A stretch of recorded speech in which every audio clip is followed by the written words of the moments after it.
El siguiente segmento tiene contenido o opinión. La entrevista en A Primera Hora. Analizamos los hechos del momento junto a sus protagonistas. Muy bien, 7:10. Creo que fue enriquecedora la entrevista anterior con Fernando Carrión por esos temas del empleo. Creo que es un tema que hay que analizarlo y de ahí se derivan algunas cosas. Me quedo con esa cifra que mencionaba el arquitecto. Quito siendo la capital de la República y que a lo largo de la historia esta ciudad había sido pionera en un montón de cosas. Tal vez Quito se destacó por ser pionera en el sistema de corredores longitudinales para el transporte, con el trolebús, con Ecovía, con el corredor central norte y con los que se implementaron en el sur. Quito fue pionera en ese sistema de transporte. Quito ha sido pionera en un montón de cosas, pero en los últimos años, hay que decirlo, se ha quedado a la saga. Y es impresionante que apenas entre el 3 y el 4% de la basura que se genera en la capital se recicla. No es un dato menor y allí, por ejemplo, puede haber grandes posibilidades si se genera toda una política pública de esto que se denomina la economía circular. Puede haber grandes posibilidades de generación de empleo. Allí también se puede generar empleo. Creo yo que este es un tema que debe ser en algún momento estudiado, analizado. Sobre las escaleras eléctricas, no sabía, gracias al tocayo Fabricio Acosta que me escribió desde Ambato. En mi ciudad, en la tierrita linda, ha iniciado ya el montaje de gradas eléctricas para enlazar la parte de la calle 13 de Abril con la zona de los Padres Josefinos que queda en la parte alta de la ciudad de Ambato. Así que saludos a mi ciudad donde nos están escuchando, pero miren ustedes, en Ambato se ha implementado el tema de las gradas eléctricas. Acá por alguna gente dijo, aquí en Quito destruyen todo. Pero bueno, es una solución que se ha implementado en la ciudad de Ambato. De esto hay que seguir hablando, evidentemente. Hay que seguir hablando sobre estos temas que podrían eventualmente generar actividad económica. Hablemos del coronavirus. Como yo les he dicho toda esta semana, amables oyentes y televidentes, hay que regirse uno en la información oficial, más allá de que sentimos de que falta información, de que anoche esperábamos muchísimos más detalles sobre lo que está pasando y nos quedamos con más dudas que certezas en torno a lo que está ocurriendo. Hay que regirse la información oficial, pero además nutrirnos con el conocimiento de quienes sí saben de estas materias y para nosotros, para ustedes que no conocemos de estas cosas, evidentemente es una forma de retroalimentarnos. El doctor Esteban Ortiz visita nuestra mesa de trabajo. Él es médico, investigador, especializado en inmunología. Ahora mismo Esteban Ortiz ha aceptado esta entrevista para hablar justamente sobre lo que implica este riesgo a nivel planetario y sobre el cual Ecuador evidentemente está a la expectativa de confirmarse si efectivamente este paciente chino tiene o no, o es o no portador del coronavirus. Doctor, qué gusto, bienvenido. Buenos días. Muchísimas gracias, mi estimado Fabricio. Solo una pequeña aclaración, no soy inmunólogo, soy en realidad salubrista. Ah, correcto, doctor. Especializado en salud pública, nada más para no confundir a la audiencia. Para no perder muchas gracias por invitarme a tu programa. Es un gusto en realidad estar aquí, siempre te sigo y te he seguido, inclusive desde el otro lado del charco, como dicen. Estuviste en el Reino Unido, ¿no? En el Reino Unido estudiando mi maestría en salud global, precisamente. A nivel global, ¿cómo evaluamos esto que está ocurriendo, el coronavirus que se ha convertido en un riesgo global con lo que está pasando en China? Hay muchos países del mundo que están tomando los recaudos, que se han declarado en emergencia, que están analizando la situación, que han confirmado casos. Otros, por ejemplo, Perú y Ecuador, que no han confirmado casos, pero que también hay ese riesgo. ¿Cómo evaluamos esta situación? Bueno, a nivel global, precisamente 40 millones de personas se estima que en el 2020 viajarán en avión. Básicamente son 110,000 vuelos que se dan cada año a nivel mundial, y en ese sentido nosotros tenemos un riesgo inminente. Hasta hoy, y los datos que se mueven todos los días, yo tengo que estar actualizándome cada hora, pero básicamente hasta hoy hay 7,700 infectados, 180 fallecidos, y básicamente acordémonos que el SARS tuvo 8,600 casos. Entonces básicamente en menos de 3 semanas hemos casi superado la epidemia del SARS que se dio en el 2002-2003. Entonces, desde el punto de vista global, es preocupante el crecimiento de este tipo de enfermedades nuevas, y especialmente la manera exponencial en la cual el virus está esparciéndose. Creemos, y nosotros los que hacemos estas curvas epidemiológicas, estamos seguros que los casos continuarán. Todavía no hemos llegado al pico máximo, ¿no?, de la curva epidemiológica. Pero ¿por qué se considera que los casos van a continuar? ¿Por qué dice Esteban Ortiz que no hemos llegado al pico máximo de esa curva epidemiológica? Claro, bueno, en realidad cuando uno hace modelamiento epidemiológico, uno tiene el caso confirmado, y de los casos confirmados uno puede modelar cuántos casos secundarios pueden presentarse.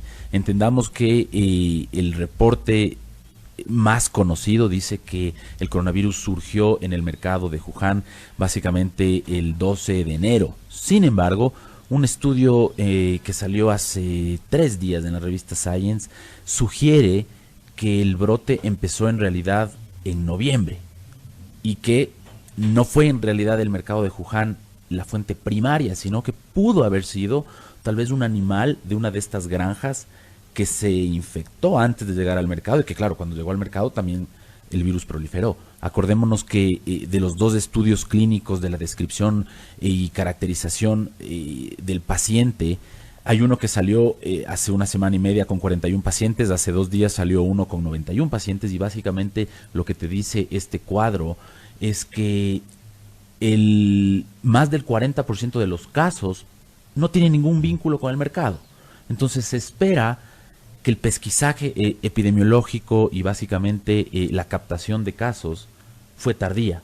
Entonces, por lo tanto, los pocos casos que se encontraron los primeros días de enero, pues no fueron necesariamente los primeros, sino que hubieron más que todavía no se conoce. El coronavirus ya existía. Esta enfermedad llamada coronavirus ya existía, y lo que está ocurriendo hoy es un nuevo coronavirus. Bueno, el coronavirus como tal es un tipo de virus de ARN, existe en la naturaleza, nos ha enfermado a los seres humanos durante décadas, y básicamente el 30% de nuestras enfermedades respiratorias ha sido causado por un coronavirus. Pero ojo, es un coronavirus que no es el mismo que nosotros vemos ahora. Hay 3 coronavirus con el actual que han mutado, básicamente han saltado desde su reservorio animal hacia el ser humano. Entonces el coronavirus sí ha estado presente en los animales, el coronavirus del SARS, del MERS y actualmente han sido nuevos para el ser humano porque antes nunca se los vio. Por lo tanto, este nuevo coronavirus, pues no lo conocemos en su totalidad. Estamos cada día viendo cómo se comporta, y claro, saltó desde un reservorio animal que se sugiere que podría ser ya sea un murciélago, ya sea una serpiente, ya sean aves silvestres. Hay como 23 animales que entran dentro de estos estudios filogenéticos que podrían estar correlacionados con el inicio del virus, del coronavirus actual, ¿no? O sea, era una enfermedad de animales. De animales, es una zoonosis, y eso está clarísimo. Que no afectaba a los humanos. No afectaba a los humanos, como es el ejemplo del ébola, como es el ejemplo del VIH, como es el ejemplo de algunas otras enfermedades que no nos afectaban a los seres humanos, y que básicamente por estas situaciones en las que el medio ambiente se confabula, si se quiere, para crear el hábitat propicio para que este virus salte al ser humano. Mercados húmedos, básicamente contacto con animales salvajes, con animales silvestres, con animales que están infectados, con carnes crudas, comer básicamente todo tipo de alimento. Eso genera un riesgo alto de transmisión desde un animal hacia un ser humano. Pero no sabemos exactamente cómo se transmitió. Usted dice, puede ser un murciélago, una serpiente, no sabemos todavía. No sabemos si es que fue, el ébola básicamente fue por contacto con la sangre de estos animales, carne de monte que le dicen usualmente. Aquí en el coronavirus yo sospecharía que no se debe a la alimentación, porque he escuchado inclusive por la autoridad sanitaria que recomienda que se cocine la carne. Aquí en el Ecuador no tiene ningún vínculo epidemiológico. Sin embargo, se creería que un animal presentó una enfermedad respiratoria, y esa enfermedad respiratoria pues saltó al ser humano y nos enferma por la misma vía respiratoria, y básicamente los seres humanos ya somos también transmisores, si se quiere, de esta enfermedad. ¿Sabemos cómo se manifiesta esa enfermedad? ¿Ya tenemos certezas cómo se manifiesta? Hablemos de los síntomas, abundemos en esa información, más allá de que algo se conoce ya, pero siempre insisto que hay que insistir, valga la redundancia, hay que reiterar los detalles vinculados a cómo se manifiesta esta enfermedad. Claro que sí. A ver, como decimos nosotros todos los días, hay información que nace básicamente a la hora. El estudio, que lo he revisado, sé que salió un estudio el día de ayer en el cual fue publicado por Chen, básicamente, que es igualmente la caracterización de 99 pacientes en realidad. Ellos básicamente dicen lo siguiente, ¿no? La edad promedio fue de 55 años, eso quiere decir que no afecta en general a niños o a jóvenes, ni tampoco a adultos mayores, porque obviamente su riesgo es menor. Existe una mayoría casi de 3-1 en relación hombre versus mujer. Básicamente de estos, como se puede ver, hubo una exposición al mercado de Wuhan en un 50% de los casos. El otro 50% básicamente se divide entre una exposición que no se conoce exactamente. El 51% de estas personas tienen enfermedades coadyuvantes, básicamente enfermedades crónicas, y es importante recalcar que de estos pacientes, 99 pacientes, que si bien no son todos, acordémonos que hay 7,000 y pico de pacientes, es un buen proxy para saber cómo se comporta la enfermedad. Fiebre en el 83% de los casos, tos en el 82% de los casos, dificultad respiratoria en el 31% de los casos. Esto es importante porque la dificultad respiratoria se diferencia de tal vez un resfriado común, ¿no es cierto? Entonces la dificultad respiratoria existe, dolores musculares en 11% de las personas, confusión básicamente a nivel cognitivo en el 9%, existe ardor de garganta, rinorrea, que es la salida de secreción mucosa, en un 4%, no es tan común, vómito y diarrea en menos del 2%, básicamente no es tan prevalente como en otras enfermedades. Y algo que hay que recalcar es que la radiografía de tórax básicamente tiene una neumonía bilateral en el 75% de los casos. Por eso es un comportamiento atípico. Si tenemos neumonía, ojo, la neumonía normal, entre comillas, es uno de los primeros asesinos, si se quiere, de los niños en el Ecuador. La neumonía es muy común, es una de las causas principales de muerte a nivel nacional. Pero la neumonía típica es una neumonía que no se ve comúnmente. En este caso, los dos tórax, en vez de estar libres, despejados y con buena ventilación, están básicamente ocupados con secreción mucosa que se da debido a la inflamación de la vía aérea. Sale material básicamente proteináceo. La flema. Sí, la flema en realidad usualmente la gente lo reconoce como infección bacteriana. En este caso es una secreción. El ejemplo para que los radioescuchas entiendan, cuando uno a veces se quema y han visto que la quemadura exuda una especie de líquido proteináceo transparente, eso en los pulmones después empieza obviamente a formar más secreción espesa que impide la entrada de aire. Pues y claro, sin entrar en detalles del paciente que está en el Eugenio Espejo, es conocido, ayer se publicitaron los reportes, el paciente tiene una neumonía bilateral con muy poca ventilación. O sea, es un paciente que está grave porque sus dos pulmones están tomados por esta neumonía atípica, entendiendo obviamente que es un caso sospechoso. Todavía no podemos confirmar y es lo que estamos esperando la ciudadanía, ¿no? Ahora, con esta situación, los ciudadanos entramos en una suerte de psicosis.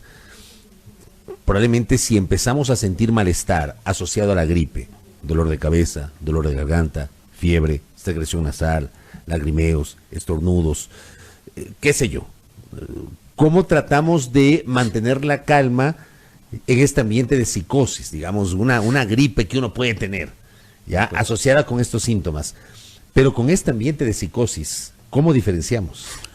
Bueno, en primer lugar, y aquí nuevamente el llamado a la calma a la ciudadanía. En el Ecuador no hay coronavirus hasta que se demuestre lo contrario. Es algo que obviamente a mí como salubrista me interesa saber el diagnóstico, el paso fundamental, básicamente número 2 para saber si es que ha empezado un brote o una epidemia, es saber el diagnóstico, y no sabemos el diagnóstico. Y claro, esta es una deficiencia marcada porque no podemos tomar una decisión. Si a mí me dicen mañana sí hubo coronavirus, pues básicamente hay que tomar otras medidas. Si es que no es coronavirus, pues entonces la gente puede calmarse. Pero como no hay coronavirus en el Ecuador todavía y no está confirmado, pues las personas tienen que estar totalmente calmadas, tienen que estar obviamente pendientes de que puede ser cualquiera de las otras 100 enfermedades respiratorias más comunes: resfriado común, influenza común, que se llama, inclusive estas influencias, como ayer mismo en la rueda de prensa hablaron del personal de salud que entró al HCAM, no tuvo el diagnóstico de neumonía típica, sino de una influenza tipo B. Entonces, básicamente a la gente que está con rinorrea, tal vez con ardor de garganta, con síntomas respiratorios, no se preocupe, consulte a su médico. Lo más probable es que sea un resfriado común. Y que no se automedique, para empezar. Y que no se automedique. Es que esa es la típica. Los ecuatorianos somos campeones para la automedicación. Total. O sea, vamos a la farmacia, le decimos al dependiente que no es un médico, que nos recete o que nos recomiende una pastilla o algún medicamento para el dolor de garganta, sin que sea médico, porque no necesariamente el dependiente de la farmacia es un médico. y tenemos esta costumbre de automedicarnos. En este caso, la recomendación, no a la automedicación. No a la automedicación, porque obviamente la automedicación genera varios problemas. Obviamente el consumo inadecuado de medicamentos que siempre tienen efectos secundarios. Ojo, que también una persona que esté con síntomas respiratorios podría, ya sea complicarse, y esa, llamémosle, gripe o un resfriado común se puede volver una neumonía, porque básicamente la tos es un mecanismo de defensa, la fiebre es un mecanismo de defensa, inmunidad innata, me permite subir la temperatura para matar ese agente infeccioso. Si es que yo le bajo la temperatura, pues ese agente infeccioso puede proliferar y me puede enfermar más. La otra es que, claro, simplemente tengo un resfriado común, me siento mejor, tomo el antigripal, tomo el analgésico, el antiinflamatorio, me siento mejor en una hora, me voy al trabajo, me voy a la escuela, me voy al colegio y bueno, básicamente sigo esparciendo la enfermedad por todo lado. Entonces lo ideal, se recomienda, uno está enfermo, pues consulte al médico, manténgase en casa si es que tiene que quedarse en casa y claro, las medidas de prevención que son las comunes para este tipo de infecciones respiratorias, uso de mascarillas, no porque el virus no atraviese, sino porque la saliva no atraviesa. Y obviamente lavado de manos constante, uso de gel antiséptico, no compartir alimentación, pues básicamente evitar un poco el contacto estrecho entre personas. Aquí en el Ecuador somos beso, abrazo, mano, palmadita y todo lo que quiera. Entonces, y eso con 20 personas. Si uno llega a una reunión y no saluda, pues por poco queda mal. Entonces, en este caso, hay que evitar un poco, claro. Oiga, Paco Proaño nos está escribiendo. Estamos dialogando con el doctor Esteban Ortiz, para quienes no lo conocen, médico, investigador, salubrista, nos acompaña en esta mañana hablando sobre el coronavirus. Paco Proaño me escribe y dice, ¿puede hablarnos sobre normas de bioseguridad para trabajadores de salud, por favor? Dice el Ministerio de Salud no tiene un protocolo, no sé si es así, pero esto plantea Paco Proaño, normas de bioseguridad para trabajadores del sector salud. Bueno, a ver, aquí marcando la distancia que tenemos el Ecuador con los países, digamos, desarrollados, pues se me hace una pregunta difícil de contestar, porque lo técnicamente correcto pues sería tener una ambulancia que tenga aislamiento, que tenga flujo laminar, igualmente tener trajes especiales, los que se denominan estos famosos hazmat. Básicamente son los trajes que vemos en China y en Estados Unidos que parecen astronautas. Son como radiactivos. Son como radiactivos. En realidad estos trajes lo que hacen es impedir que la persona que está usando el traje respire el aire que está afuera. Para que la gente tenga un ejemplo, es como un traje de buceo, si se quiere, sin el tanque, obviamente. Hay un sistema de respiración controlada y básicamente no entra el virus. Si a mí me preguntan, en un país donde se sospecha que hay coronavirus, pues el personal que le atiende debería tener lo mínimo necesario, una mascarilla que se denomina N95. Su nombre viene porque controla el paso del 95% de las partículas. La mascarilla de papel, la que se da en los hospitales, la mascarilla de tela y la desechable, pues no protegen al personal de salud. Entonces el personal de salud debería usar siempre sus guantes, siempre sus batas desechables y obviamente siempre una mascarilla. En el mejor de los casos debería ser una mascarilla que tenga protección facial completa y este filtro respiratorio, al menos el N95.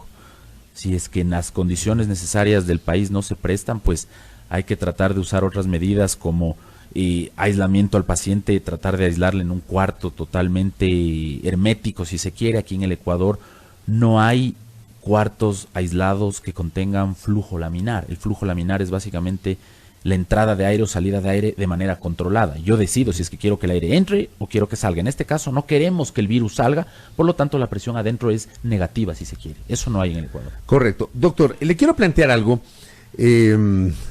Parece chistoso, pero hay que plantearlo. Porque digo, aquí en el Ecuador también, y eso tiene que ver muchas veces con la ausencia de mayor información, de mayores detalles. Y yo sabía que esto iba a pasar, lo trajo la prensa guayaquileña a colación hace 1 o 2 días. El miedo por el coronavirus ha bajado las ventas en los chifas. Que alguna gente justamente se sugestiona por el tema de los chifas. Y aquí, por ejemplo, hay una nota que publicó Diario Extra el 28 de enero. En su portal web, el miedo por el coronavirus ha bajado las ventas en los chifas. Después de la sospecha de un posible caso de una persona asiática infectada por el coronavirus que ingresó a suelo ecuatoriano, algunos de los amantes del plato de comida chaulafán empezaron a cuestionar con qué carne se prepara este plato en los restaurantes chifas antes de comprarlo. Y claro, en la nota se refiere que los propios propietarios de estos restaurantes están preocupados porque las ventas han bajado, porque ya en el chip, en la mentalidad de mucha gente, ya se asocia la comida china o el dependiente que es de nacionalidad china con este tema. Contribuyamos a desmitificar esto. Yo hace 2 días me pegué unos guantanes rellenos y una sopita de mariscos en un chifa y no me pasó nada. Pero digo, ¿puede haber algún tipo de preocupación por esto? No, a ver, aquí hay que ser muy claro. No estamos hablando de un brote de coronavirus respiratorio. Nada tiene que ver la contaminación oral o fecal, en este caso oral fecal que nosotros le llamamos. Ayer la autoridad sanitaria recomendaba que se cocine la carne que se come. No tiene nada que ver con este brote. O sea, no tiene nada que ver la comida china, asiática o de cualquier otro lado, no tiene nada que ver con el brote de coronavirus. Obviamente las medidas de higiene y de salubridad, que en teoría deberían ser controladas por el ente rector, en este caso el ARSA, pues básicamente dependen de ustedes, del sentido común. Pero si es que yo me voy a un chifa A, B o C, lo que me podría pasar, si es que no hay normas de higiene adecuado, es que me dé una enfermedad gastrointestinal.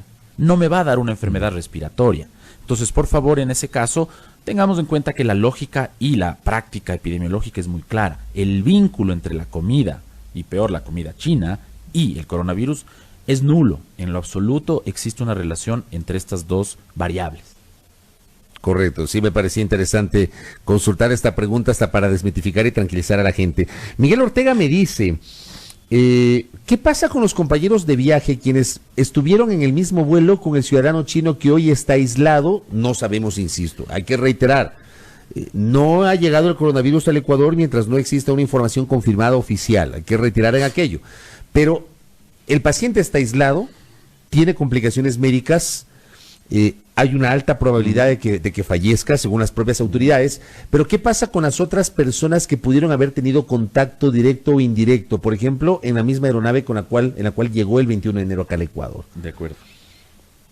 ¿Qué sucede con estos pacientes? Básicamente, el estar en un avión, estamos hablando de que existe un flujo cerrado de aire, hay estudios que demuestran que la probabilidad de contagio de, por ejemplo, un resfriado común, en este caso usándolo como ejemplo, como modelo, usualmente es mayor entre las 2 o 3 primeras filas adelante, atrás y al lado de la persona o del pasajero.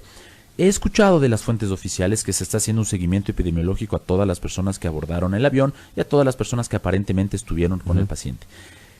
Mi recomendación al Ministerio de Salud, a la autoridad sanitaria es: no solamente esperen a que les dé síntomas, sino hagamos el trabajo epidemiológico como se tiene que hacer. Análisis estadísticos, por ejemplo.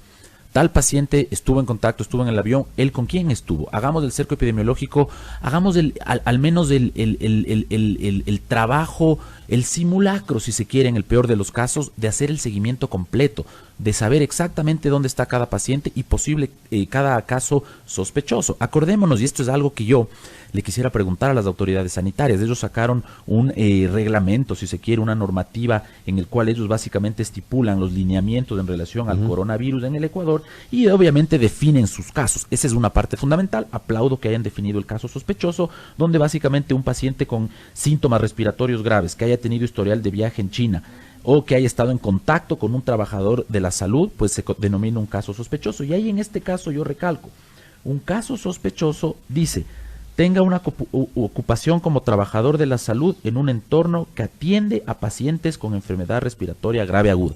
¿Qué quiere decir eso? Que en el Ecuador ya no hay solo un caso sospechoso, sino que hay posiblemente 30 casos sospechosos, porque son, y según los lineamientos propios del Ministerio de Salud, textualmente estoy leyendo la definición de ellos, dice: todo paciente sospechoso será aquel que A, tenga síntomas respiratorios con un historial de viaje, o B, tenga una ocupación como trabajador de la salud en un entorno que atiende a pacientes con enfermedad respiratoria aguda grave, ni siquiera con coronavirus. Entonces, como el paciente sí tiene un diagnóstico de enfermedad respiratoria aguda grave, SARS, básicamente todo el personal médico que ha atendido a este paciente es un caso sospechoso. Entonces ya no hablemos de un solo caso, sino hablemos de 30, 40, 5, 10, 15. ¿Y esas personas deben ser aisladas? No deben ser aisladas, deben ser monitorizadas. Y claro, ahí viene la parte de la autoridad sanitaria. Comuníquenos efectivamente cuáles son sus planes. Sigan sus propios lineamientos. Yo no me estoy inventando aquí ni estoy sugiriendo nada. Estoy siguiendo los lineamientos propios del Ministerio de Salud. Entonces aquí, si es que hay un paciente con un SARS en el Ecuador, que sí lo hay, pues los médicos y el personal médico pues son casos sospechosos. Correcto. De esto habrá que seguir hablando. Doctor, le voy a comprometer para que nos vuelva a visitar.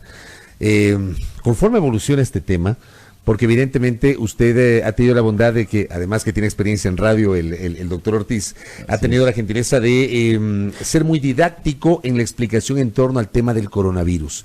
Reitero la información, acogerse a los protocolos que acaba de mencionar nuestro invitado, seguir las recomendaciones de las autoridades y regirse la información oficial. Estamos expectantes de aquello. Doctor, gracias por el tiempo. Gracias a ustedes, un abrazo a todos. El doctor Esteban Ortiz en nuestros micrófonos, médico investigador salubrista, conversando sobre el coronavirus aquí en A Primera Hora, 7:35.